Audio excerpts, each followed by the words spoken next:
అమ్మా ఏం జరిగింది తల్లి? మా అమ్మాయిని ఆ గొడవడికి చంపలేదు.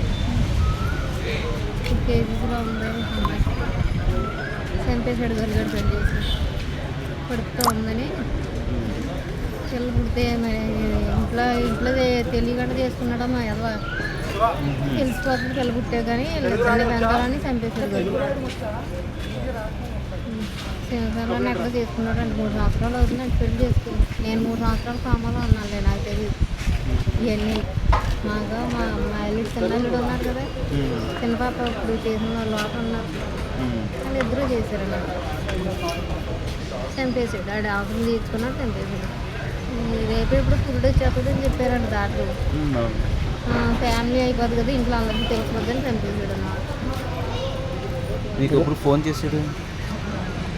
నాకు వీడు ఫోన్ చేయలేదండి. మా అమ్మాయి అయితే రాత్రి ఫోన్ చేసింది. నువ్వు వచ్చేయడికి నా దగ్గర ఉంది కానీ డాక్టర్ కూడా జాయిన్ అయిపోమన్నారు.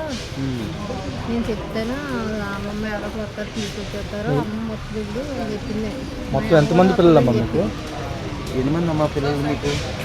నా 2 పాపలండి. మా ఆయన కూడా చచ్చిపోయి 3 సంవత్సరాలు అవుతుంది. ఈ పాప ఆ పాప చూస్తారండి. పాప చంపేసాడు కదా గొరిగాడు. ముందు ఎప్పుడైనా ఈ పుట్టినడం ఇవన్నీ చెప్పారా? నేను పాప ఎప్పుడైనా చెప్పిందా? అసలు ఏమీ చెప్పలేదండి. ఇప్పుడు కొట్టినట్టు గట్ట దెబ్బలాడుకున్నట్టు గట్ట ఏమీ చెప్పలేదండి. పెళ్లి చేసుకున్నప్పుడు పెళ్లి చేసుకుంటున్నాను అన్నది అంతే అండి. సొంతూరు ఎక్కడండి మీకు? చేసుకుంటే చేసుకున్నాను అంటే రోడ్డు అండి కింద దగ్గర ఎలమంచి దగ్గర రోడ్డు. ఎంతమంది పిల్లలమ్మా మీకు? 2 పాపలు అండి. ఇప్పుడు పాప అక్కడ ఉంది కదండి, నా పాపని ఇప్పుడు చచ్చిపోయిన పాప 2 అండి. మా చెల్లి గారి పిల్లడిని పెంచుకుంటే ఆ పిల్లడేమో చచ్చిపోయాడు. ఆయన చచ్చిపోయాడు. వాడి జనంలో తీసుకున్నాడు. వాడు చచ్చిపోయాడు. ఆటో యానంలో ఆటో గుద్దేసింది, లారీ గుద్దేసింది.